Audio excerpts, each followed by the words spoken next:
اب رخ کرتے ہیں شیخوپورہ کا، جہاں ABC نیوز کے ڈسٹرکٹ رپورٹر عمران علی بھٹی کی رپورٹ کے مطابق شیخوپورہ کے نواحی گاؤں جوئیاں والا امام بارگاہ بیت الحزن سے 10 محرم کا علم و جلوس برآمد ہوا، جس میں عزاداران حسین کی جانب سے اہل بیت اطہار کو پرسہ دیا گیا۔ جلوس کے راستوں پر جگہ جگہ لنگر کے انتظامات اور دودھ شربت کی سبیلیں بھی لگائی گئیں۔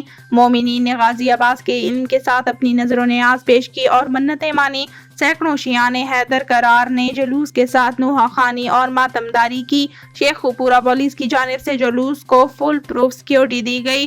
SHO تھانہ صدر مرید کے ظہیر عالم شاہ اور چوکی incharge Khatiala sub inspector Rana Javed نے اپنی نفری سمیت موقع پر پہنچ کر سیکورٹی انتظامات کا جائزہ لیا۔